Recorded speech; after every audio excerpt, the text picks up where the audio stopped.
कह दो छिनरी छिनरी वाला छिनरी छिनरा वाला बिरहान आ गई जाए दई हाँ पर टिप्पणी ना करे के चाहिए, लेकिन हम गौले बनी तब कुछ कहत बनी। वाह एसडीएम ज्योति आप लोग सुन ले हुई ज्योति मौर्य हमारे आजमगढ़ जिला का इनकर पड़ोसी है। आजमगढ़ जिला का ना रहे ससुराल रहा ससुराल जहाँ ससुराल हो गई ब्रजेश यादव बरखंडेपुर।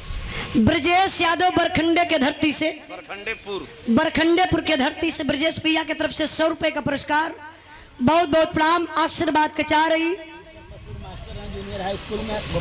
देखी गोपालपुर में आजमगढ़ में जूनियर हाई स्कूल के मास्टर साहब ज्योति मौर्य का ससुर रहना जो हमारे ढोलक मास्टर के गांव को बगल को। तो देखी ज्योति मौर्य बढ़िया कांड कैली जो पूरे नारी विभाग के तरक्की पे ले गई, शर्मसार कर दहली, कलंकित कर दहली। कैसे बोला था? और जब से देखल जाता कि ज्योति मौर्य का कांड सामने आये, ऐसा कांड इतना हो गल बा यूट्यूब पर रोज ही है चलत बा। पतला आप लोगन के बीच में हमें बिरहा गौले बानी ज्योति मौर्य पर। वो बिरहा का नाम बा पति का संघर्ष, एसडीएम ज्योति मौर्य बेवफा। एक पति एक मर्द जाति, ये नहीं कि पति ही भाई हो चाहे बाप हो चाहे पति हो चाहे आपका ससुर हो, कितना मेहनत करता है। आप लोग कितना मेहनत करते हैं। हमारी माताएं बहनें तो घर में बैठ के रोटी बनाती हैं, लेकिन आप लोग जाते हैं देश प्रदेश, कभी भूखे सो जाते हैं। जब जे भाई बाहरे ड्यूटी करके वाला कंपनी में तो को रोटी बनावे के मन ना करेला, लेकिन घरे मेहरारू के पैसा चाहिए और ना देला तो फोनवे पर 10 गाड़ी सुनबो करबा। और तनी एक महीना लेट हो गल तो तोहरे मेहरारू दूसरे के पटाई ले। और छिनरन का सरदार त्रिभुवन नाथ खुद ही हम। अरे भाग यार। देखा त्रिभुवन भैया ई का तो हम ना इनसे बतिया लिया। त्रिभुवन भाई अच्छा इंसान हुआ हमारा। हाँ वो तो हम जानत है ना। अच्छा तो ना जानते हो नहीं नहीं ये सब बात ना। ए देखी तो हम बता बनी कि दूसरे के मेहरारू के पटा वही में यो बोल लेता हूँ। कैसे कहले कि चलनिया यहाँ से सुपवा के जकरे 72 छेद अब इधर कर पोल हम बताइबे कैली है इहो का तो गवैया सही ना होले। अरे मास्टर साहब ऐसा मत करा, हमार भाई हुआ अच्छा हुआ। सोनाहरी कला से आरोही पाल कौन कला भैया? सोनाहरी कला। सोनाहरी कला से बहुत बहुत भैया के प्रणाम। अच्छा भिखारी दुआरे आई गयल त्रिभुवन भाई, तो भिक्षा अगर मंगते बातों के जरूरी बाकी दे दा तो कौन गवैयन का दोष हो? जैसे आपसे क्यों हाथ मिलाई वैसे हाथ मिलाई बाया से पानी निकलने कम थोड़ा हो जाए। तो यही बात है।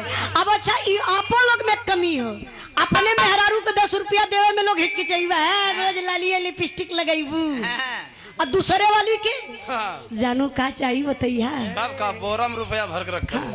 रुपया हमारे बोरा में रखल जाला, भूसा में गाड़ली हो। तो आप बतावा, हम आप लोगन से ये कहा बाबू कि आप लोग अपने परिवार पर ध्यान दें। जैसे अभी सीमा हैदर का कहानी सुनल गल, 4 लड़कन का बाप रोज तलाक देते रहे, अब बड़का तलाक दे दहलस। आज 4 बजे हमारे बिरहा रिलीज होत बा सीमा हैदर। हमके लगा था 4 बज गल तो आप लोग नेट ऑन करी हैं तो हमारे चैनल पर बा उजाला यादव ऑफिशियल पर। वो बिरहा का नाम बा पाकिस्तान की सीमा हैदर बनी हिंदुस्तान की सी दर्द। पूरे हिंदुस्तान का सिर दर्द बन गई। टमाटर महंगाई गई, सब्जी महंगाई गई, मीडिया वाले के देखौते ना हम खाली सीमा हैदर सीमा हैदर। सीमा हैदर जासूस है, सीमा हैदर बीमार पड़ गई, सीमा हैदर नई साड़ी पहन लिया, सीमा हैदर ने मांग में सिंदूर पहन लिया, बस ये दिखावत बा। तो मैं आप लोगों से कहना चाहती हूँ बाबू कि आप लोग थोड़ा से ध्यान दीजिए अपने समाज के ऊपर, अपने परिवार के ऊपर। एक सामाजिक बिरहा, एक पारिवारिक बिरहा आप लोगों के बीच में हम सुनावे चलत बनी जैसे कि हमारे माता बहन लोग बैठल बनी, आप लोग बैठबू ना, बैठा तो ये बिरहा गाई, नहीं तो फिर बदल के गाई। हाँ बैठिए लोग, वादा करत यही। देखा आप लोग तो बिरहा कहीं भी हमार सुन ले बा भैया इंद्राज भाई, अगर 20 किलोमीटर 50 किलोमीटर 25 किलोमीटर जाए के रही तब वो आप लोग बाइक उठेबा और उजाला का जाए के बिरहा सुन लेबा। लेकिन हमार माता बहन लोग 10 किलोमीटर दूरी ना तय कर पाई है कि उजाला का बिरहा आवत बा छपटिया के रह जाइए, लेकिन सुन ना ही पाई जब तक कि इनके गांव में मेहमान आई। तो आज आप लोगों के गांव में कार्यक्रम होत बा, तनी दिल खोल के आप लोग बिरहा के सुनिहा, एक परिवार में आखिर कैसे रहे के चाहिए। क्या बात है। आई मास्टर साहब गौर करेंगे बाबू।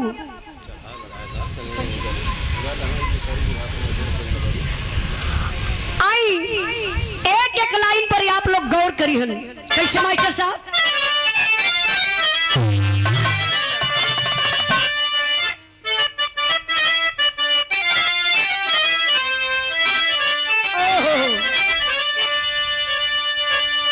यही धन है लेकर धर्म डूब जाता,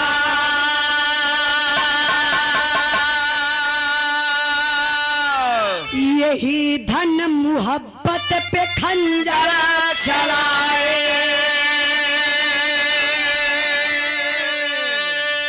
यही धन धरोहर समझ कर के दुनिया मनुजता की देवी को शोले चढ़ाए,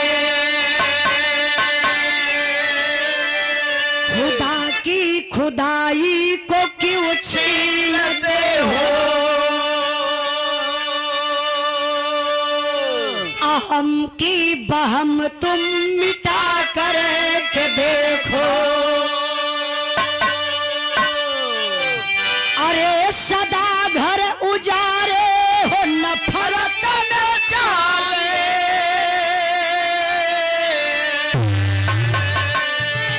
जरा घर किसी का बसा कर के देखो।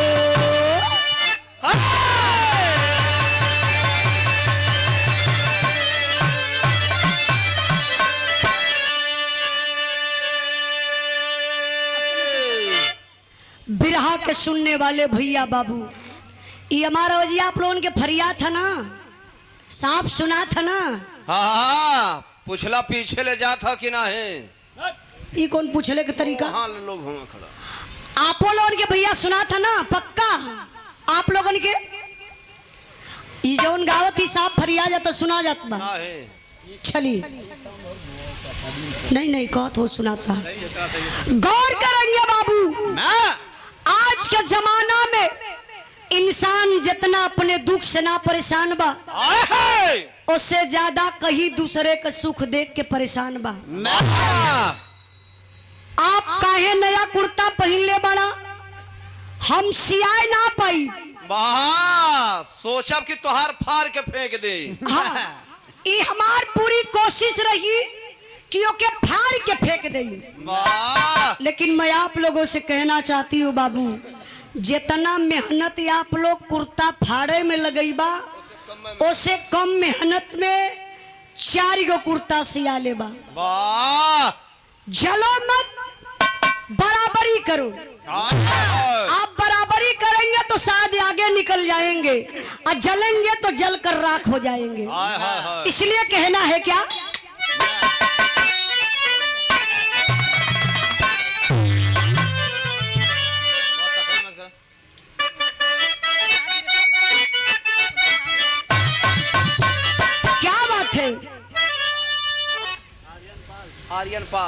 आर्यन पाल छोटा मुन्ना बाबू की तरफ से पुरस्कार बा।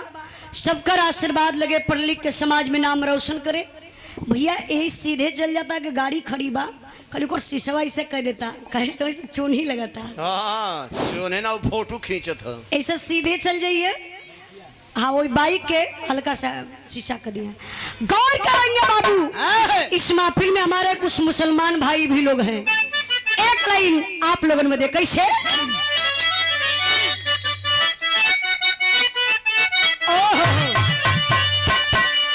मेरे महबूब मेरे महबूब मेरे साथ बड़ा चाल किया मेरे महबूब मेरे साथ बड़ा चाल किया मेरे महबूब मेरे साथ बड़ा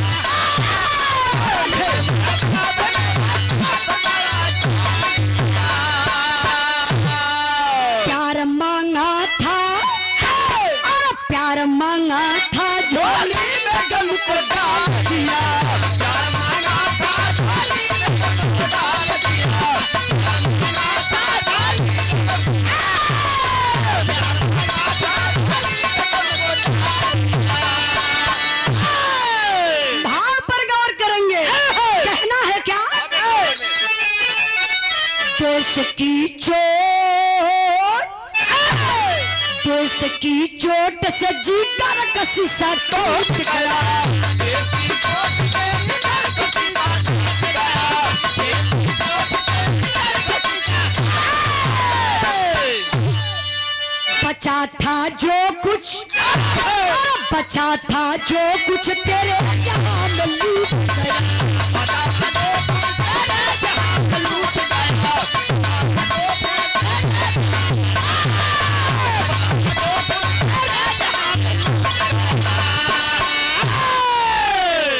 कहानी पर आप लोग गौर करेंगे ना कहानी कहां से कैसे लिखल गई मास्टर साहब क्या बात है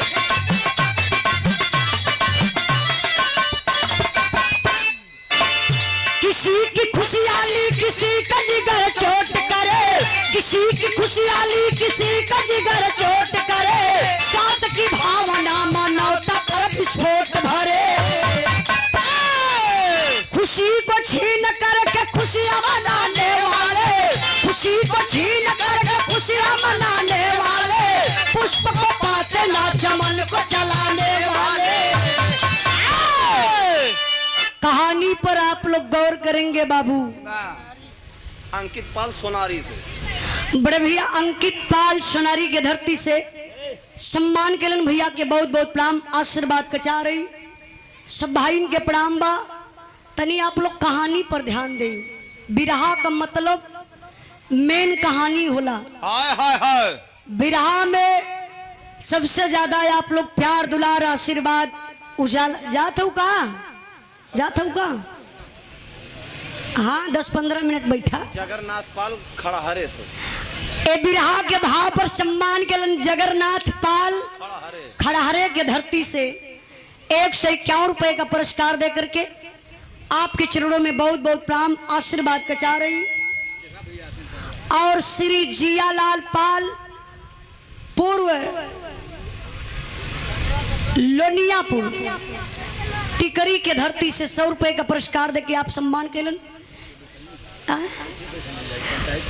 सब भाई इनके नमस्कार प्रणाम बा हमरे ओरी कह के मुंह बैठा बढ़िया से कदा सीधे मुंह बैठ हाँ काहे सवार बतियावे शुरू करबू तो हम ही बिरहा आपे लोगन के देख के गावत थैला कि तनी कुछ समझ में आ जाए हाँ तो अपने बिरादरी केतनो समझेबो ना समझ पे हैं ये तो बात है अब इन्हें हम काली की ज्योति मौर्य ऐसा कांड कैली जौने से हमार नारी विभाग एकदम शर्मसार हो गईली केहू भी ना ई सोचत बा कि अपने बहन बिटिया के पढ़ावे वाह कितना लोग अपने पत्नी के हॉस्टल से निकाल के बाहर ले जाए के घरे बैठा दले कल अब चला चूल चौका करा तो के पढ़े उड़े के ना बा नौकरी वोकरी अब करे के ना बा आरोही पाल सोनारी से आरोही पाल सोनारी के धरती से पुरस्कार देके सम्मान के लिए बहुत बहुत भैया के प्रणाम तो देखी हाँ बतौली कि आप लोगन का प्यार अच्छा मिलल हर बिरहा के आप लोग प्यार देला वाह पति का संघर्ष एसटीएम ज्योति का बेवफाई 3 मिलियन पार कैले 3 हमके लगत बा कि 2 मिलियन के पार उ बिरहा जात बा मिलियन पहुंचे वाली है 3 मिलियन पहुंचे वाला बा एकरे लिए बहुत बहुत धन्यवाद हम आप लोगन के देत बानी बहुत 30 लाख से ऊपर 30 लाख से ऊपर ये आप लोगन का प्यार दिहल बा आज जौन हमार बिरहा बतौली ना कि 4 बजे रिलीज होत बा लाल सजीवन पाल स्वर्गीय बाबूजी के सुपुत्र। स्वर्गीय बाबूजी के सुपुत्र लाल सजीवन पाल, आपके तरफ से 501 रुपए का पुरस्कार आपके चरणों में बहुत बहुत प्रणाम आशीर्वाद का चाह रही। और वो शरीर से निकली हुई आत्मा जहां कहीं भी हो, जिस भी रूप में हो, मालिक उस आत्मा को शांति प्रदान करे। एक बार हम फिर बतावल चाहत बनी बिरहा शुरू कैला से पहले कि आज हमार गाना बिरहा रिलीज भेल है हमारा चैनल पर। जितना हमारे भाई मोबाइल वाले हैं आप लोग एक बार जरूर सर्च करिए, यूट्यूब पर उजाला यादव ऑफिशियली हमार चैनल बा, आप लोग सब्सक्राइब कर लिहा। और मां लिख दिया जाई, खाली इतने बोल दिया जाई सीमा हैदर उजाला यादव हमार बिरहा आ जाई। लेकिन हमारे बिरहा का टाइटल बा कि पाकिस्तान की सीमा हैदर बनी हिंदुस्तान की सी दर्द। तो एक बार आप लोग सुन के कमेंट में जरूर बतावल जाई बिरहा कैसन आप लोगों के लागल। अब कहानी पर, ये कहानी पर गौर करी जोनी हम वर्तमान में बिरहा गावत बनी। बिहार प्रांत के रहे वाला दूगो भाई, बड़का भाई किसानी का काम करत रहलन, छोटका भाई फौजी जवान रहलन बैरिकपुर कलकत्ता में। बड़के भाई मोहन के औरत का नाम रहल बाबू उर्मिला, और छोटका भाई जवन फौजी जवान रहलन उनका नाम रहल सोहन। सोहन के औरत का नाम रहल गीता। बड़के भाई मोहन के 3 गो लड़का रहलन, छोटके भाई के शादी के भइले 10 साल हो गल रहल, अब इन कौनो औलाद ना बा। धीरे धीरे समय कितना बीतल, 10 साल। एक दिन के बाद बा फौजी जवान छुट्टी लेके बाबू घरे आइल हुआ। शाम का टाइम रहल, करीबन 10 बजत रहल वही घड़ी में। फौजी जवान सोहन की बीबी, लड़का बड़ा कुल हल्ला करते हैं के भगाई देता तो ठीक रहा, जब सुने के ना तो हल्ला का करत हुआ, का मजा मिलत है। नहीं देखते हमें न सुनते हमें, खाली न समय काट रहा हूँ। हाँ डिस्टर्ब पक्का करत हुआ। रतिया घरों डिस्टर्ब अपने माई बाबू बहुत करे सब। अब दिना का बतिया रतिया में कहा तू जान गिला, जान जी पागल कहीं कहीं। देखी गौर करेंगे बाबू, सोहन की औरत खाना बनाए भैली, परिवार में सबके खियाए भैली। जब खाए के अपने सूते बदे गईली अपने पति के बेडरूम में, अपने फौजी सैया का ऐसे ही बाबू पैरवा दबावत हई और सुसुक सुसुक के रोवत रहली।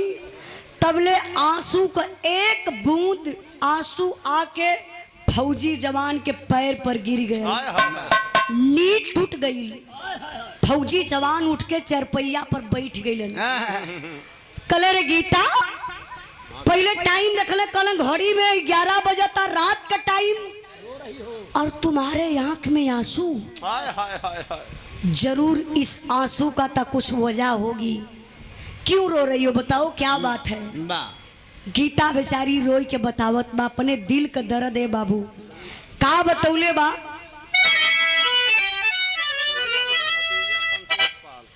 स्वर्गीय बाबूजी का भतीजा संतोष पाल जी की तरफ से ये 200 रुपए का पुरस्कार है। बिरहा के भाव पर बहुत बहुत प्रणाम आशीर्वाद का चाह रही। गौर करेंगे दुल्हन कहत बका कहले बा,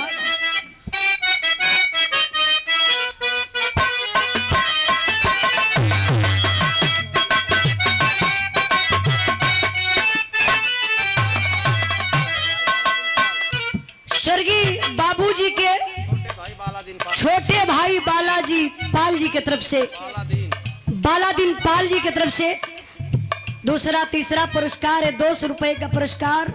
ये बिरहा के भाव पर आपके चरणों में बहुत बहुत प्रणाम। और शरीर से निकली हुई आत्मा जहां कहीं भी हो, जिस भी रूप में हो, मालिक उस आत्मा को शांति प्रदान करे। कहना है क्या,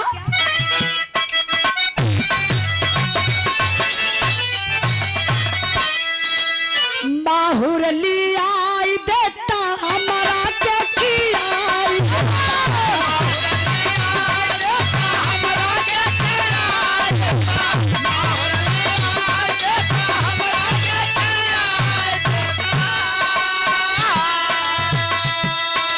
बाहुर लिया देता हम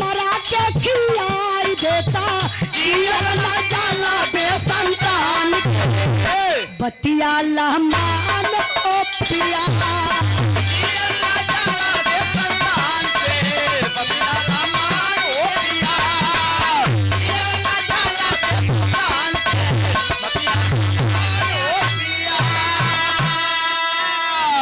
गीता काली पति देव जिंदगी से मेरा दिल एकदम भर गया। अब मैं जीना नहीं चाहती हूँ। एक काम करिए, मुझे एक जहर लिया करके दे दीजिए, मैं खा के मर जाऊंगी। फौजी जवान सोच में पड़ गई लन। कल रे गीता तुम पागल हो, अभी तो मैं जिंदा हूँ, क्यों मरना चाहती है? जहर की बात क्यों कर रही है तू? क्या हुआ? भैया कुछ कहला का कि भौजी कुछ कहलस या टोला पड़ोसा को कोई कहले बात हमके बता ना पागल। गीता बतावत बा बाबू कितनी दर्द भरल बात बहो भैया। गोड़वा जेठान जी के पारा नहीं भूला,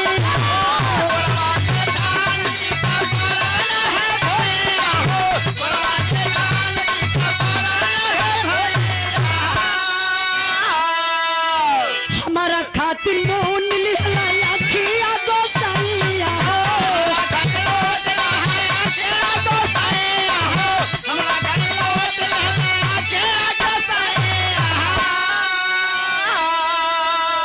मर्जी का विधान के विधान के बतिया लमान हो पिया।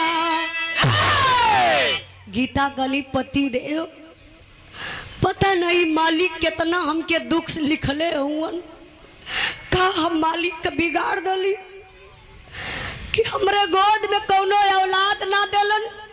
तोरे भौजी के 3 गो लइका हवे। जब तार भौजी हमके देखली ना बोली को बोली बोलेली, काली बझनिया का मुंह देखब तो पाप बा।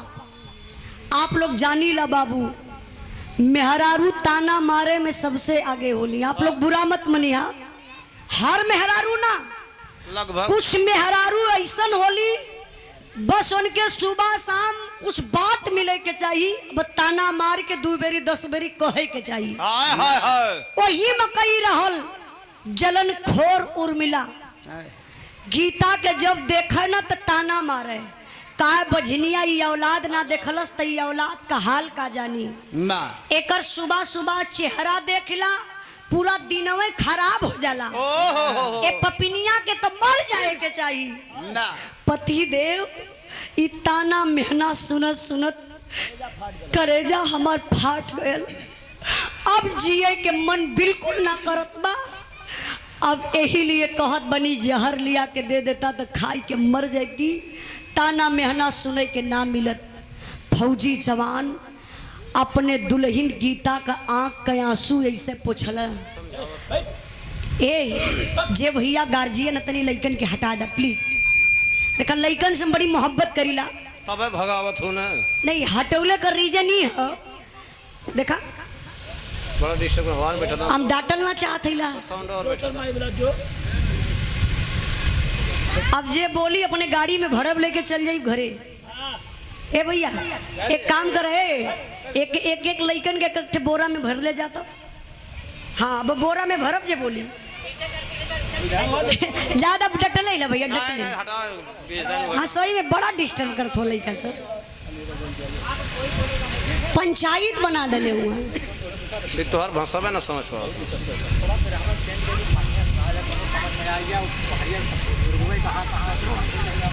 अब जैसन कहीं तो काम कुछ फरमाइश करा सब ऐसे बढ़िया भी रहा है। अब्बा हो जाए रामायण महाभारत ये और का होई नहीं बे रामायण महाभारत लोग बैठे काल्पनिक सुन के पारिवारिक भैया का विचार है कि रामायण महाभारत। अब रामायण महाभारत एक कल्पना हो, एके सुनल जाई तो आप लोगों के कुछ पल्ले पड़ी।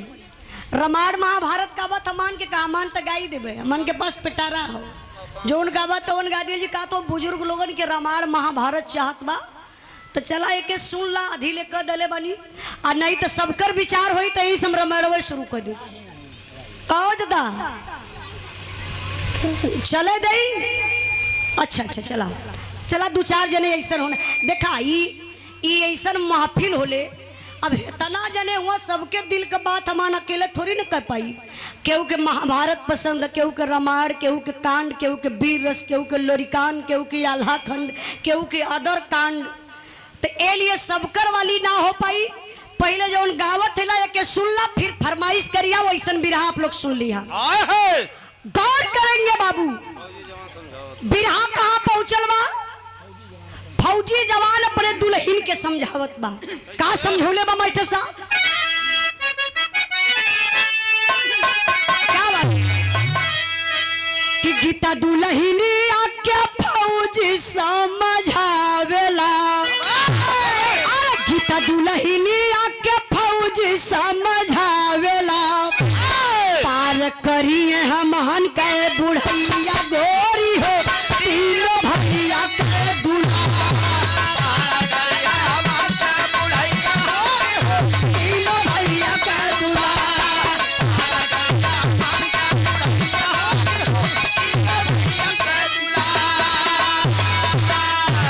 सुन तरल बतिया विधाता खुश भइल। मामा की डरिया पे बहुरा लागी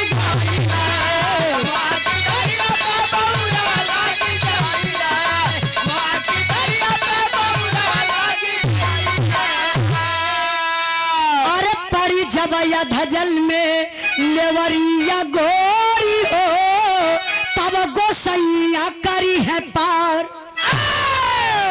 गौर करेंगे, फौजी जवान अपने दुल्हन के समझावत हुवन।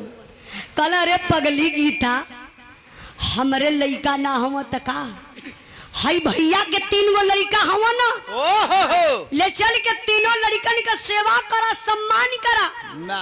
दिल में बसाई के रखा, ही तीनों लड़का हमान के बुढ़ैया पे कामे आई है। ए बाबू, यह कुल बातचीत कई के दोनों प्राणी सुतलन। बारे दुनिया के मालिक लगत बाई बतिया, उ मालिक सुनत रहल। माल टरिये में चलल, माल टरिये में चलल, पलमा रसिया माल टरिये में चलल, पलमा रसिया माल टरिये में चलल। अरे विधि के भरोसे बनैया बुझाइल, नवय महीनवा की डरवा पे आइल। महीनवा पे डरवा पे आइल, महीनवा पे डरवा पे आइल। यार मनवा में बाजे, यार मनवा में बाजे, मथुरा बसिया माल टरिये में चलल, पलमा रसिया माल टरिये में चलल, पलमा रसिया माल टरिये में चलल, पलमा रसिया माल टरिये में चलल। गौर करेंगे बाबू, फौजी जवान तीसरा महीना लगल बा बाबा, छुट्टी का डेट पूरा भयल बा, ड्यूटी पर चल रहल है। रोड पर खड़ा हुआ, बस का इंतजार करत हुआ।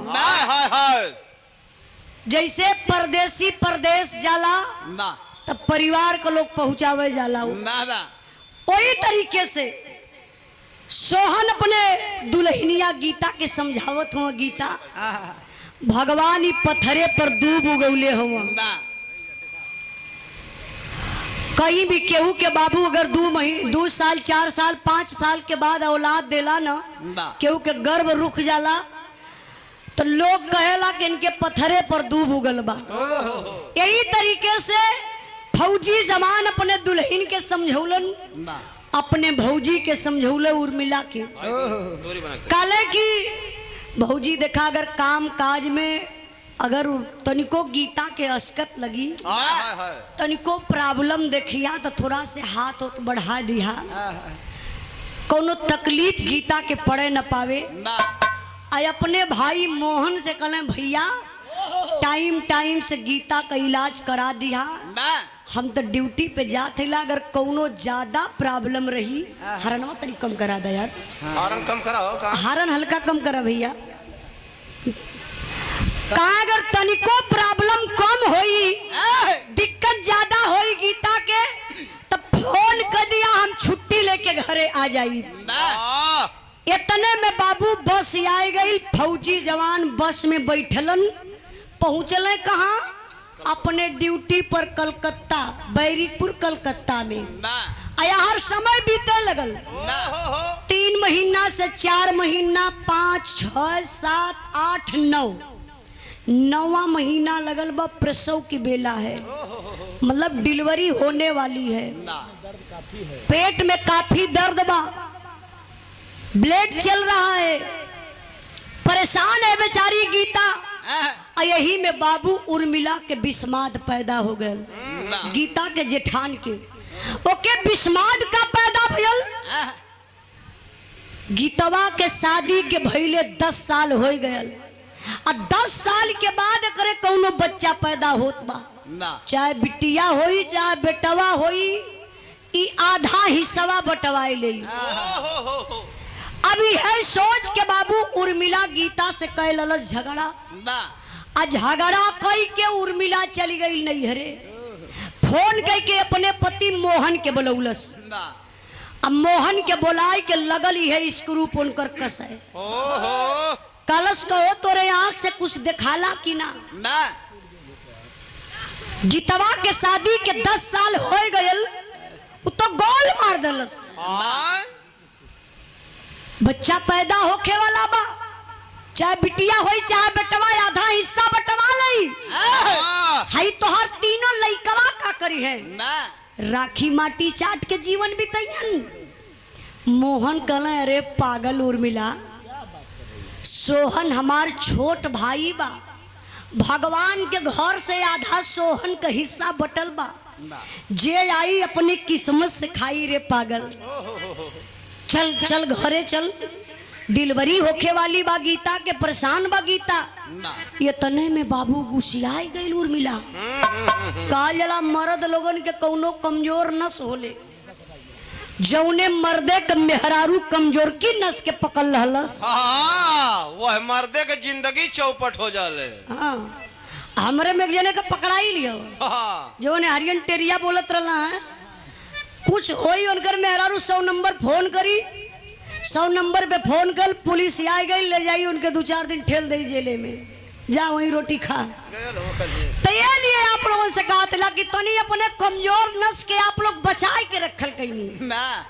उर्मिला अपने पति मोहन का कमजोर की नस पकड़ ललस, डांट के कहलस, सुना जिंदगी भर किसानी कई के दोनों परानी खट के खियावल गयल, सोहन खाली ड्यूटी करल न रुपए न भेजलन कि कबो आए के किसनियों कैलन। सुनिला, अगर गीतवा के कौनो लड़का स्वस्थ पैदा हो गए, जिंदा पैदा लड़का हो गयल, तो समझ जाया कि यही नैहरे में जिंदगी बिताई दे, तो हरे घरे मुंह दिखावे ना आई। अब बाबू मोहन के बात लग गई, गीता से कह, अपने पत्नी उर्मिला से कहले कि हम चलत हिला, कुछ जुगाड़ लगाईला। घरवा अइलन बाबू मोहन देखलन तो घर में ताला मारल बा। पड़ोसी में पूछले कोई गीता के देखला है का, तो जे देखले रहलू बता दिलस कि गीता के पेट में दर्द होत रहल है, गीता हॉस्पिटल गईली है। मोहन बाबू गाड़ी फिर उठौलन, अब पहुंच गए हॉस्पिटल। हॉस्पिटल जाए के मोहन करत काऊँ जरा गौर करेंगे बाबू, देखिए यही है क्या भाई का रिश्ता, यही है पैसा दिल दिमाग। अरे यही है पैसा दिल दिमाग, न्याय धर्म को चूर करे, देकर के मोहब्बत की फांसी भाई भाई को दूर करे। प्रसव की बेला में, प्रसव की बेला में गीता वसीला नर्स के पास गई और हो गई भर्ती बिना पति के। गीता वहां उदास हुई, मिला मोहन नर्स सजाकर, अरे मिला मोहन नर्स सजाकर, मैडम जरा सा रहम करो, 25,000 रुपया दूंगा, बच्चे को गर्भ में खत्म करो। एक पैसे के चलते नारी का सपना मिटा दिया। गीता से बोली मरी थी बच्ची, बच्ची को मैंने हटा दिया। बिरहा के सुनने वाले भैया बाबू जरा गौर करेंगे, क्या यही इंसानियत है? आइलन मोहन नर्स के पास गईलन, गीता के पास ना गईलन। नर्स सजा के कहले कि मैडम 2 मिनट का वक्त है क्या आपके पास? कुछ बातें करनी है, कुछ पर्सनल बातें हैं।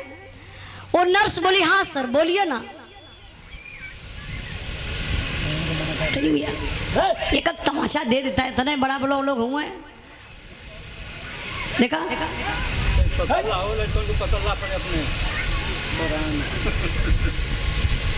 कितना लइकवे ना हो खावे के ये बस करना। बैठा उठा मत। आज भैया ने कितन डांट देबा तो बैठ जाए लइका हम सो। गौर करेंगे बाबू, मोहन और नर्स शीला नर्स से कहलन कि मैडम मैं आपको 25,000 रुपया दूंगा। आपसे एक रिक्वेस्ट है, किसी से कहना मत मैडम, जो गीता नाम की औरत भर्ती है वो हमारी भयो है।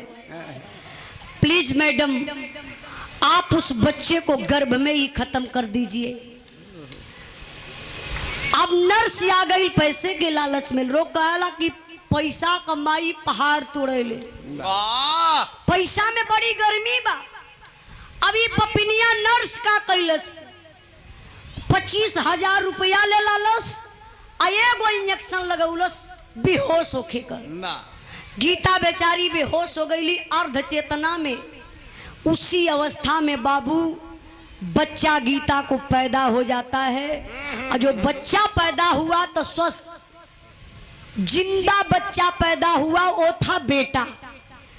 जब बेटवा पैदा भले बाबू धीरे धीरे समय बीतल, गीता के जो इंजेक्शन का असर रहल खत्म भयल, होश में अली तो चरपैया पर टोवत है कि हमार बचवा बाय कहाँ का पैदा भयल है।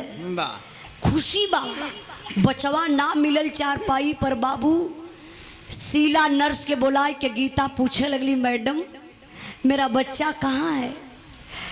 बेटी थी कि बेटा पैदा हुआ था, जरा दिखाओ ना। मैडम इमोशनल में आ गई। क्या बोलती है?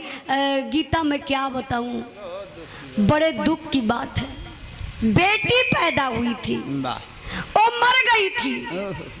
मैंने सोचा तुम अकेली परेशान हो जाओगी, मैंने तो उस बच्ची को ले जा करके फेंक दिया। देखा ये पपिनिया का वो मिट्टी का जैसे खिलौना बनौले बा कि आज लगा के फेंक दलस, बहने बनाए के दे दे। जब गीता हेतनी बतिया सुनली कि हमारे बचवा के बिटिया पैदा भइल मर गई लगल, और नर्स बिना कुछ कहले पूछले हमारे बचवा के ले जाए के फेंक दलस। करजवे फाट गल हो बाबू। हथवा जोड़ के वही नर्स के पैरिया पर गिर के गीता बेचारी रोवे लगली। पत्थर सा कलेजा पिघल जाएगा मेरे बाबू। रोवत कैसे बड़ी मास्टर साहब? देहली जनमाना खेलावा लेके भागी भाईल, अरे जहरा का सुइया लगाई दे तू बहिनी। हमके पड़ला बाकी सैया के पड़ला लाल, हमके मुआला का देखाई दे तू बहिनी। मुहवा के चुमी ले कोरा में खेलाई ले, अरे भाई जी के हमरा बोलावाई दे तू बहिनी।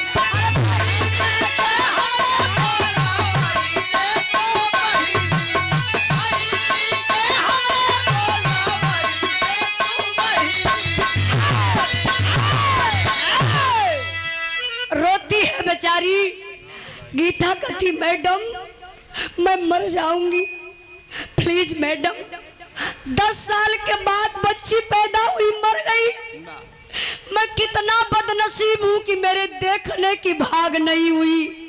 प्लीज मैडम मेरी मरी हुई बच्ची को मुझे दे दो, मैं अपने बच्ची की लाश एक बार अपने गोद में लेके खिला लूंगी ना, मेरे बाजिन का नाम हट जाएगा। मैडम मेरी बच्ची का लाश दे दो। नर्स गुस्सा में आ गई, बोली अरे गीता,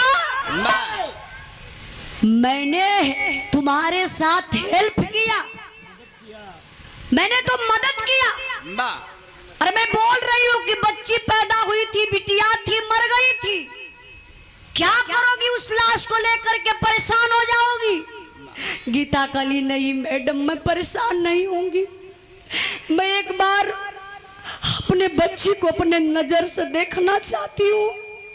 वो मुझे पड़ी है कि मेरे पति देव के चेहरा पड़ा, एक बार देख लूं, आखिरी बार दिखा दो मैडम। नर्स फिर गुस्सा में आ गई, बोली अरे गीता, ये धर्मशाला नहीं है, ये हॉस्पिटल है। अगर तुझे रहना है, इलाज करवाना है तो रह ले, नहीं तो वरना मेरे हॉस्पिटल से निकल जा।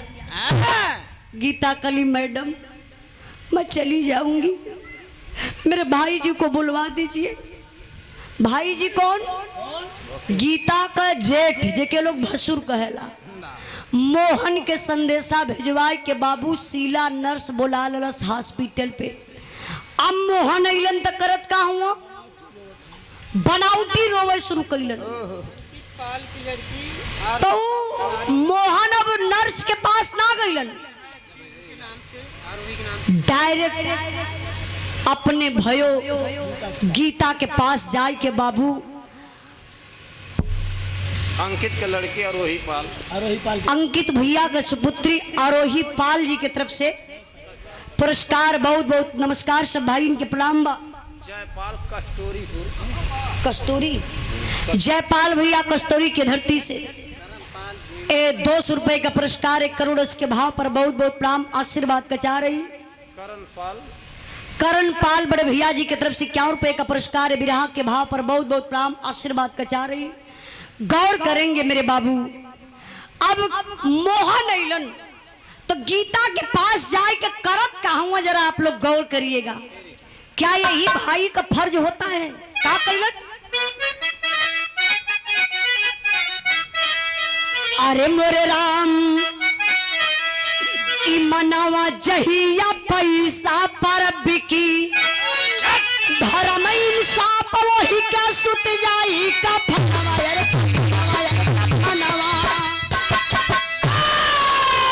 रोकर मोहन कहन लगा, अरे रोकर मोहन कहन लगा, गीता मन में करो सबर, मालिक को मंजूर न था, जल्द चलो अब अपने घर।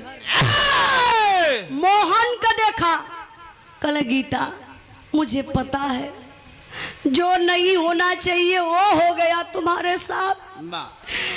बिटिया पैदा हुई थी, मर गई थी, मालिक को मंजूर नहीं है कि तुम्हारे गोद में बच्चा खेले, चलो चलो घर चलते हैं वापस।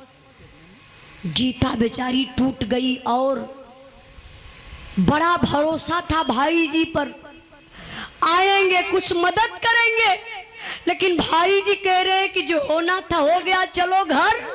गीता काली है भैया, कौन मुहवा लेके घर में जाई हो भैया। आज तक तो लोग हमके बाझिन बाझिन कहला है, लेकिन आज के बाद तो लोग हमके पापिन कही। जन्मौलस वही हॉस्पिटल में अपने लड़का के खाई गई। भैया हम घरे ना जाई, आप जा, हम यार कहीं आत्महत्या कई के मर जाई। ये बतिया जब मोहन सुनलन तो समझ गई कि कर बच्चा भी मर गल, आत्महत्या कई के ही भी मर जाई। सोहन का फोन आई तो सोहन के फोन पर कह देवे कि पेट में काफी दर्द रहल, जच्चा बच्चा दोनों सथों में खत्म हो गई। यह सोच के बाबू मोहन गाड़ी स्टार्ट कैले अपने घरे चलत हुआ। बेचारी गीता के डोले भर के शक्ति ना रहल हो भैया, सड़क वह पार गईली, सोचली आत्महत्या कर ले, लेकिन एक बार दिल से एक आवाज आई, आखिरी बात अपने पति से कर लेती हूँ, क्योंकि बच्ची भी मर गई, मैं भी मर जाऊंगी। तो इसमें पति का क्या दोष? शायद मेरी मौत को बर्दाश्त नहीं कर पाएंगे। एक बार उनसे कह के तब मैं आत्महत्या करती हूँ। बेचारी फोन लगौलस अपने पति के पास। सोहन बैरिकपुर कलकत्ता में भोजन करे बैठल रहलन। कई बार गीता फोन लगौली, फोन रिसीव ना भइल। बगलिए में एगो दोस्त बैठल लाल सोहन के देखलस मोबाइल पर फोन आवता। बोला अरे भाई सोहन कब से तुम्हारा फोन बज रहा, तू नहीं देख रहा है? सोहन फोनवा उठौला, कहला अरे यार तो तुम्हारे भाभी का फोन है। फोनवा उठाए के पहला वर्ड सोहन बोले हेलो। अरे गीता कोनो सुबह समाचार बताया, का बात बा? अरे बाप रे बप्पा, गीता का शुभ समाचार बताई हो बाबू, कर जब फाट गए। गौर करेंगे, अगर दिल से आप भी सुनेंगे बाबू ना तो एक बार कलेजा आपका कांप उठेगा। रोने लगती है बेचारी गीता। उस फोन पर कहती है क्या? एक मिनट। भारत यादव के धरती से करोड़ के भाव पर सम्मान के लिए 100 रुपए का पुरस्कार देके बहुत बहुत प्राम आशीर्वाद का चाह रही। गौर करेंगे बाबू, गीता रोई के अपने पति से बतावत कही,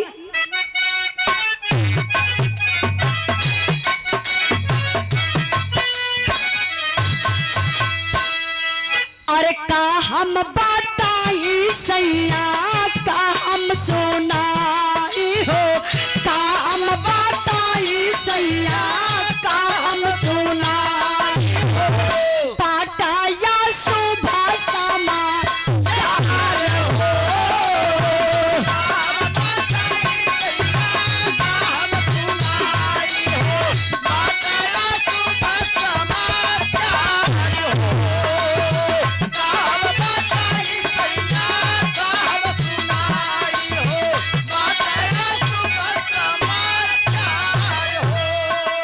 जनमल सुगानावा के नरसा पापिनिया हो, जनमल सुगानावा के नरसा पापिनिया हो, हमके जाना ला दिहलत मारे हो।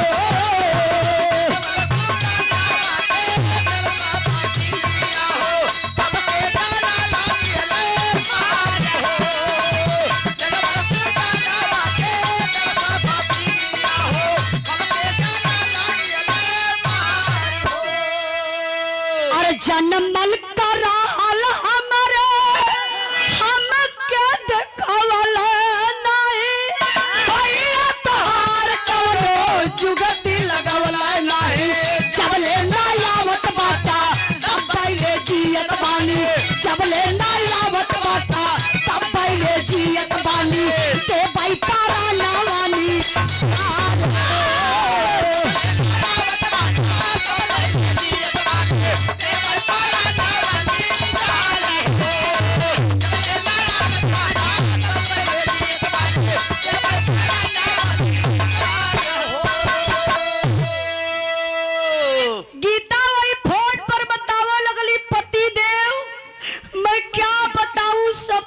शुभ समाचार है।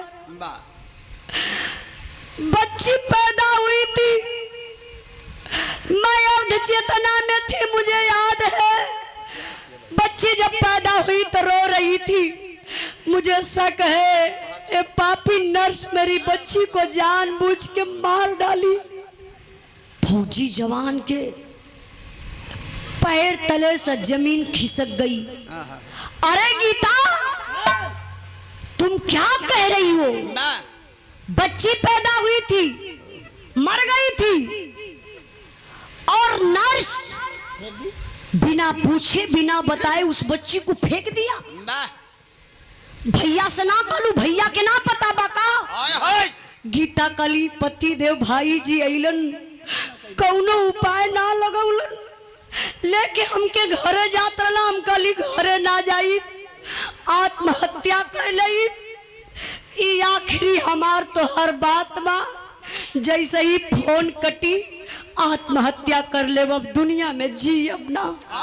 फौजी जवान अपने दुल्हन को ही फोनवे पर डांट दहलन। कलरे गीता मेरी कसम तुम एक कदम आगे मत बढ़ाना।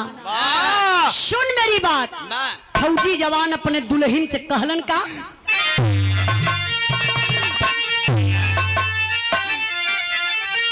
अरे अखिया से असिया बहैहा न गोरी, तला रहीहा घरवा जइहा न गोरी।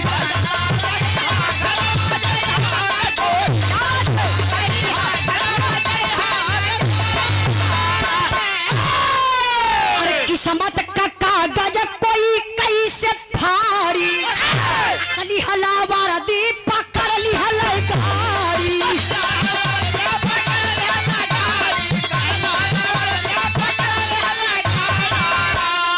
अरे धीरज कदिया ना बुझैहा न गोरी, जटला रहीहा घरवा जइहा न गोरी।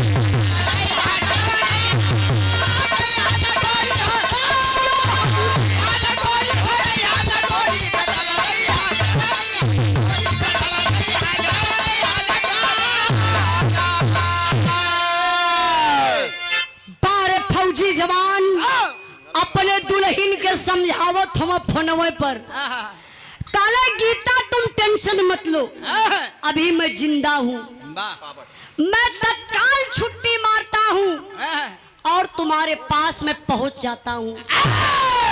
फौजी जवान तत्काल छुट्टी लहलन। तो जे भाई कोलकाता गए हुई, आप लोगों के पता हुई कलकत्ता से छपरा बिहार का दूरी बहुत ज्यादा ना बा, मुश्किल से 5-6 घंटा में आदमी आराम से आ जाई। फौजी जवान चल रहा बाबू, अइले कहाँ? बिहार छपरा में। छपरा में अइलन, सोहन ना घरे गइलन ना हॉस्पिटल गइलन। उसका के धरती से राजेंद्र पाल आप बाबूजी की तरफ से बिरहा के भाव पर बहुत बहुत पुरस्कार देके सम्मान के लिए सब भाइयों के नमस्कार प्रणाम बा। गौर करेंगे बाबू, फौजी जवान ना घरे जाके ना हॉस्पिटल जाके आखिरकार जात कहाँ हुआ, जरा आप लोग गौर करेंगे। कहाँ?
तो डायरेक्ट थाने पर पहुंचल दरोगा साहब के पास। चाय के सारी बात दरोगा साहब से कह दलन। दरोगा साहब कहले कि सर आप बैठ जाइए, मैं कुछ महिला पुलिस को भेजवा करके उस नर्स को थाने पर बुला लेता हूँ।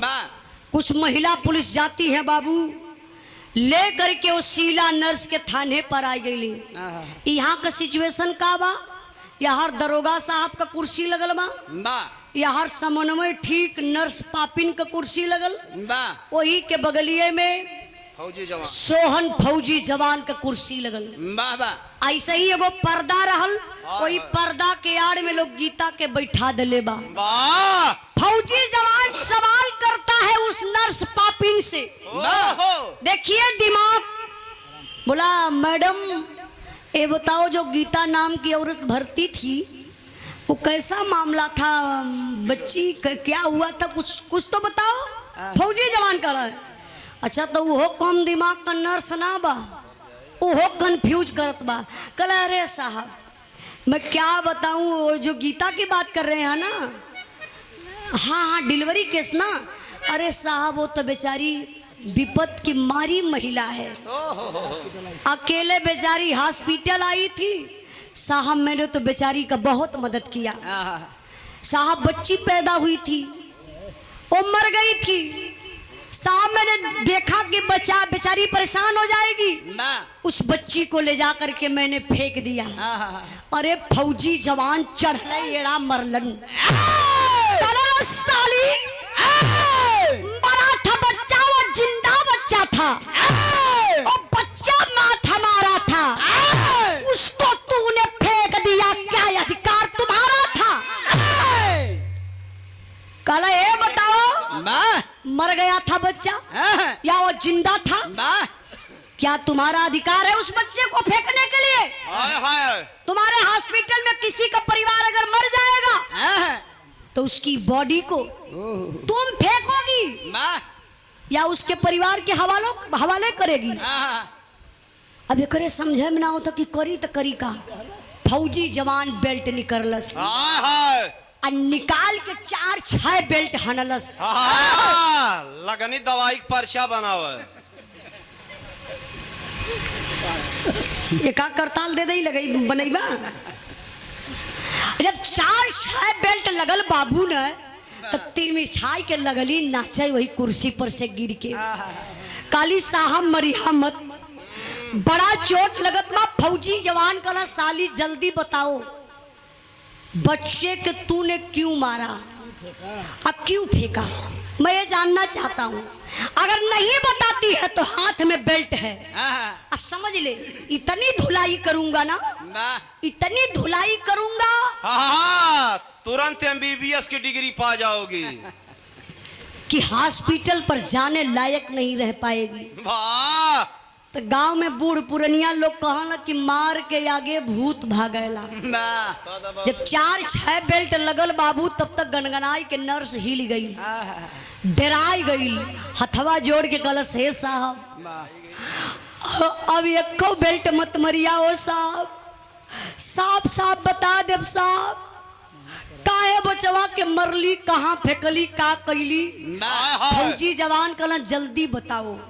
आप लोग भी गौर करिएगा बाबू, हमारे गुरुजी माननीय प्यारे लाल कवि जी 4 लाइन बड़ा इंपॉर्टेंट लाइन है बिरहा में लिखत हुए, वो पपिनिया बतावत बा, का बतावत बा?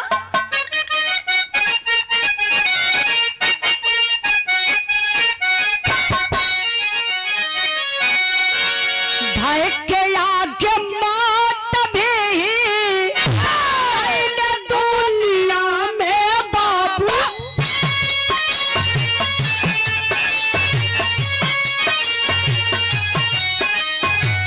छोटे छोटे पापियन का दामन रे फेंका,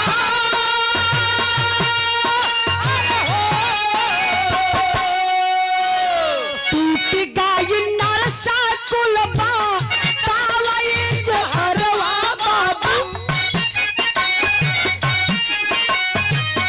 पैसा पे बेच दिहला पन होली माँ।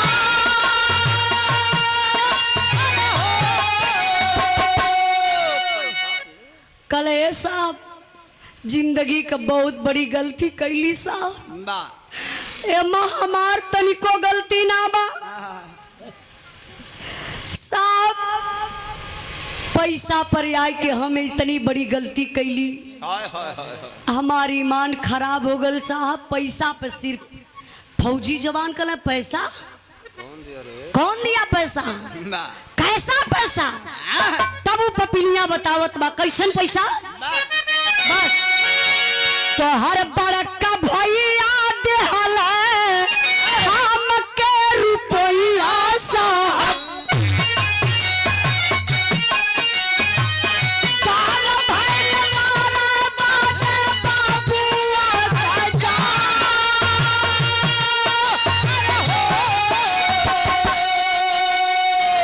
कले साहब आपका बड़का भैया मोहन हम हमके 25,000 रुपया डालन और बचवा के गर्भ में खत्म करे बदे। फौजी जवान एकदम शोक में पड़ गया। कुछ देरी तक तो मुँह से आवाजिए न आई। बड़े देरी के बाद सोहन के आवाज आई, भैया। अरे भैया ऐसा कैसे कह सकल? नहीं देखा भाई, सोहन के विश्वास ना होत बा। नहीं मेरे भाई ऐसा कभी नहीं कर सकते हैं। फिर कुछ देरी के बाद फौजी जवान कला, ये बताओ उस बच्चे को तूने क्या किया? तब वो पपिनिया बतावत बा का, जन्मल सुगानावा के झोरावा में रखली साहब,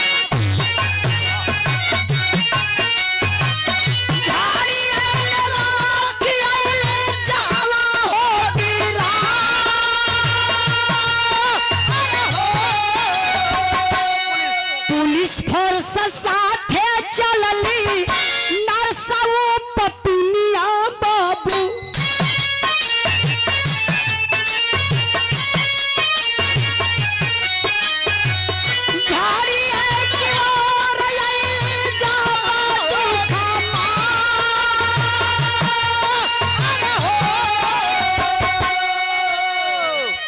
गौर करेंगे मेरे बाबू, वो पपिनिया बतावत बहो भैया।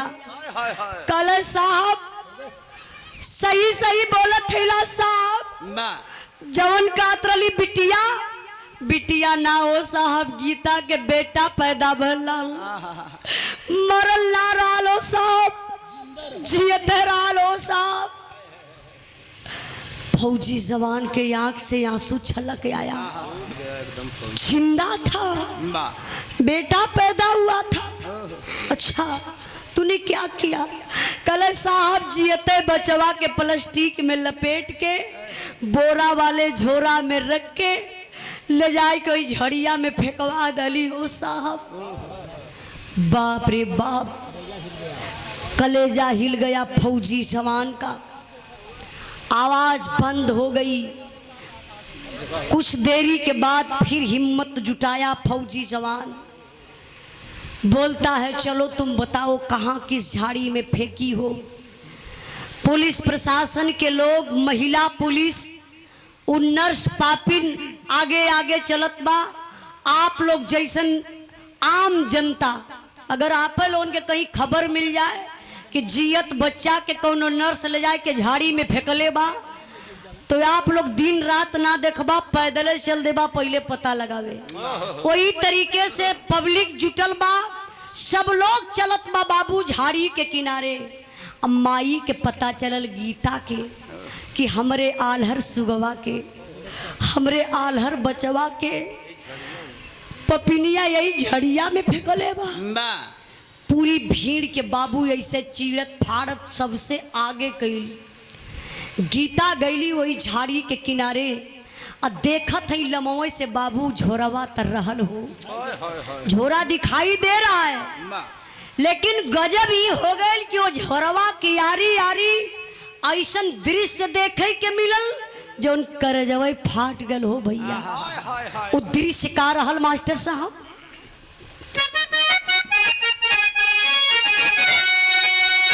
जन्म चार कुत्ता झोरावाई के अरे अरे गुरजत रहल। देख के करजवा पे टूटल आसमान।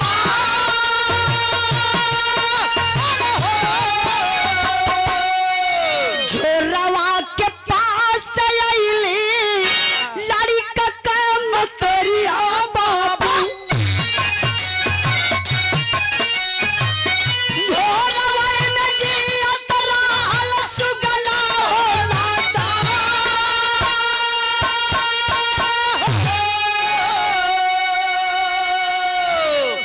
गौर करेंगे बाबू, माई अइली ओई झाड़ी के किनारे देखत है झोरा लौकात बा। चार गो कुत्ता आपस में गुरजत हवे। माई ना सोचली कि जानवर बा अजनबी कुत्ता हमके काट ली है। गीता गईली जाय के बाबू वो झोरवा कैसे उठा लली और वो झोरा के चूटी चूटा माटी लगल बा, दृश्य बड़ा खराब बा। तबले सोहन पहुंच गए झोरवा के देखल है बाबू करजवे फाट गल, रोवे लगलन। कहला रे गीता मुझे बिल्कुल बर्दाश्त नहीं हो पा रहा है, अपने नसीब का बच्चा नहीं था रे पागल, रख दे इस झोला को जमीन पर रख दे रे गीता, रख दे, मैं एकदम पागल हो जाऊंगा, मेरा दिमाग कहीं कुछ काम नहीं कर रहा है। बाबू गौर करेंगे, बताया जाता औलाद का गम फौलाद को पानी बना देता है। अगर आप ही के बेटा के अगर कोई आपके सामने एक तमाचा मार दे तो शायद वहाँ मर्डर हो जाइए। इत बेचारा देख के काप उठलन, माई का ममता ना मानत बा, झोरवा के लगनी गठिया के छोड़े और देखत है तो सही में बचवा के प्लास्टिक में लपेटले बा। और जब प्लास्टिकिया से माई निकलली ते बाबू बचवा जियत मिलल। भगवान का आहार दले रहलन। 36 घंटा के बाद जियत बचवा जब मिलल। आज भी इस धरती पर सच्चाई है। हमारे गुरु बताते हैं कि आप लोग जो भाई बराबर न्यूज़ देखते होंगे, आप लोगों को मालूम होगा गुजरात के भूकंप में 26 दिन के बाद मलबे से निकाली हुई लाश माई का सारी शरीर सड़ गई रहल बाबू, लेकिन एक सोनू नाम का लड़की अपने माई का स्तन पियत रहल। भगवान का हार दले रहलन। धर्मेंद्र पाल 1 करोड़ के भाव पर सम्मान किए बड़े भैया धर्मेंद्र पाल से ₹1 का पुरस्कार और 501 रुपए का पुरस्कार हमारे बड़े भैया ये वाला ना आप शिव गोविंद यादव पूर्व प्रधान उसका कोटवा निवासी, उसका कोटवा निवासी आप हैं। बड़े भैया जी की तरफ से 501 रुपए का पुरस्कार। ये बिरहा के करोड़ के भाव पर भैया के बहुत बहुत प्रणाम, आशीर्वाद कचा रही। हाँ ठीक है, रुका 5 मिनट और, 5 मिनट के बाद 20 मिनट में बंद करेंगे हमारे बंद, 5 मिनट और चलिए। गौर करेंगे मेरे बाबू। देखे भाई ऐसे मोहन खड़ा हो, मोहन का औरत उर्मिला उपपिनिया डॉक्टर शीला नर्स खड़ी, आप लोग जैसन पब्लिक खड़ा, अब वही सोहन अपने भाई मोहन का चेहरा खाली देखत हुआ, हथवा जोड़ के कलम भैया को भैया भौजी कई ऐसन गलती कैले हो तो कहाँ ले बर्दाश्त करता। एक खून पानी के होई के हमरे दुनिया के मिटावल चाहत रहा, सिर्फ पैसा के चक्कर में आके, धन के लालच में। सोहन कलम भाई भैया जितनी सारी प्रॉपर्टी है सब आप ले लीजिए, आपका मुझे 1 इंच नहीं चाहिए। मैं भाई हूँ, भाई का फर्ज निभाऊंगा, सर्विस का आधा पैसा भी भिजवाऊंगा घर पे। और भैया अगर मैं शहीद हो जाऊं सीमा पर ना, जो शहीदी रास मिलेगी उसको भी ले लीजिएगा। लेकिन भैया मैं पूरी पब्लिक के सामने कसम खाकर बोल रहा हूं, अब इस परिवार में, इस घर में, इस गांव में कभी चेहरा दिखाने नहीं आऊंगा। फौजी जवान अपने बीबी और बच्चे को लिया, कदम आगे बढ़ाया। दरोगा साहब बगलिए में रहे, रोक दल रे सोहन रुक जाओ, कहाँ जा रहे हो? सोहन कहले सर मैं जा रहा हूँ ड्यूटी पर। कहले आओ मेरी गाड़ी में बैठ जाओ, बस स्टैंड तक छोड़ देता हूँ। सोहन कांप गईलन, कहले साहब जौने गाड़ी में भैया भौजी के हथकड़ी लग के जाई वही गाड़ी में कौन मुंह लेके जाई वो साहब, आप जाई हो हम पैदल चल जाई साहब। दरोगा साहब गाड़ी स्टार्ट कैलन, लेके गईलन मोहन के औरत के और शीला नर्स के हाथ में हथकड़ी लगा के ले जाके जेल में बंद कैलन। और सोहन कदम आगे बढ़ावत हो ड्यूटी पर जाए बदे। ऐसा ही पब्लिक में से बाबू एक ठे आवाज ऐसा आइल हो जो करेजवा की चीर लहलस। बिरहा के आखिरी लाइन बा, वो आवाज के करबा जरा आप लोग गौर करेंगे।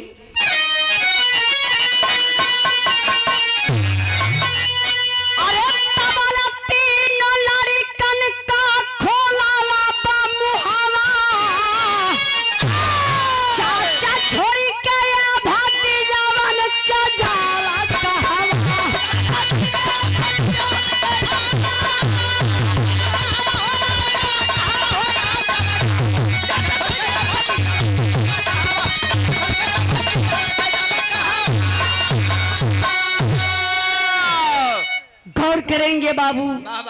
जोर से आवाज आई चाचा, अरे चाचा, अरे चाचा, कहाँ जात हुआ चाचा। अच्छा वो रहल के मोहन का तीनों लड़का चाचा चाचा कही के चिल्लात हुआ। कहला चाचा मम्मी पापा गलती कैलन, मम्मी पापा के पुलिस ले गई, सजा मिल गयल, लेकिन हमान के चाचा कौन सजा देत हुआ, हमान तो निर्दोष हैला। हमान के पढ़ाई लिखाई खियाई आपई के चलते परिवार चलत रहा। चाचा मम्मी पापा गलती कैले हुआ, अमान के पता बा। चाचा अमान के बिसराई में साथे में ले चली। सोहन रुक गईलन, अपने पत्नी गीता से कहले गीता देख रे पगली, अपना खून बोल रहा है। मैं तो तुमसे पहले ही बोला था कि भैया के तीनों लड़का यापन हुआ। अब तुम्हारे पास 4 बच्चे हो गए। 4 बच्चा का मतलब समझते लोग, 3 गो मोहन का 1 गो सोहन का। चारों लड़कन के सोहन लेके बाबू चल गए बैरिकपुर कलकत्ता में, जहाँ ड्यूटी करत रहलन। वहीं चारों लड़कन के पढ़ौलन। पढ़ौला के बाद जब लड़का सयान हो गईलन तो चरहुन का बियाह कैलन। नंबर आ गया अलगा का। अलगा वैसे होना चाहिए परिवार में, अलगा से विकास होला, लेकिन अलगा ये तरीके का न हो कि जहाँ तक कि कहीं से मर्डर हो जाए। खुशी खुशी प्रेम से अलगा कैला लोग। हम भाई भाई अलग हो जाते हैं, प्रेम से भाईचारा भी बनल रही। अब देखिए घर द्वार बट जाए, लेकिन प्रेम भाई भाई का नहीं बटे। ये बात की आप लोग बहुत गहराई से लिहल जाइए। मोहन के गौर करेंगे बाबू, 20 बीघा खेत रहल, तो सोहन के आधा 10 बीघा होत बा, आधा 10 बीघा मोहन के। सोहन का काम यह रहल कि आधा में से अपने लड़का के दे दे, आधे में से तीनों भैया के लड़कन के बंटवारा कर दे। लेकिन नहीं मेरे बाबू, 20 बीघा खेत में 5-5 बीघा वो चरहू लड़कन के नाये बराबर कैलन। बिरहा के सुनने वाले भैया बाबू, ए बिरहा से आप लोगन के यह सीख मिलल, अगर शायद दिल से सुनल गल हुई तब, कि आप धन के पीछे मत भागिए, अपना चरित्र धनवान बनाइए। आप अमीर कब हैं? रुपया पैसा से थोड़ी ना अमीर है। रुपया एक कोठरी में धैले रहा, केहू नमस्कार करे वाला ना मिलल, केहू तोरे दुख सुख में शामिल होके के ना मिलल। रुपया कौने काम के? सबसे अंदर अपना चरित्र साफ करिए, भाईचारा बनाइए। पूरा बिरहा गौले का मतलब यह भैया कि भाई हो तो ऐसा सोहन जैसा जो एक उजड़ी हुई दुनिया को बसा दे। अब मोहन जैसा अगर भाई पैदा होके के रहे तो जन्मता सारे मर जाए तो ठीक हो। हाँ, या तो पैदा न हो, अगर गलती से पैदा हो जाए तो मर जाए, ताकि समाज के दूषित न कर पावे। तेलिए बाबू आप लोगों से हाथ जोड़ के यह निवेदन करबे। हाँ। सब लोग दरवाजे पहुंचे भोजन ले। अच्छा, हम अपने तरीके से बोल देते हैं। तो देखिए आप लोगों से यह कहना बा कि आप लोग बाबू भाईचारा बना के रखी। आखिरी में एक बात फिर अपन कह देत बानी कि आप लोग सीमा हैदर का सच्चाई हमारे बिरहा के माध्यम से आप लोग हमारे चैनल पे जायल जा, उजाला यादव ऑफिशियल पर आप लोगों के एक से एक बिरहा मिली। लेकिन आज का तत्काल जो बिरहा चढ़ल है सीमा हैदर की सच्चाई आप लोग सुन करके कमेंट में जरूर बताइएगा। और मालिक महोदय का आदेश बा, निवेदन बा कि भोजन का टाइम हो गल बा, आए आप लोग उठी तत्काल दरवाजे पर जाके भोजन कर लें। और आपसे निवेदन है कि गड़िया में जाके मिल रही हमारा की कुल हो जाए, धीरे सामानों निकल जाइए। नहीं अब बंद तो बंद। हाँ आई बात साहब उठा ला।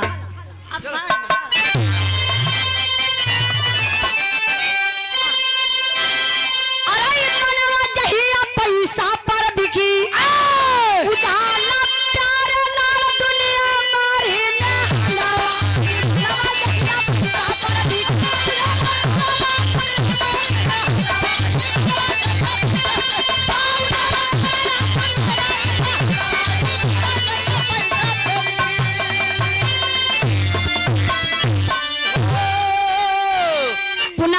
फिर से मालिक महोदय कह के गईलन है कि जितना भाई लोग आप लोग बैठल बानी सबसे हाथ जोड़ के निवेदन बा कि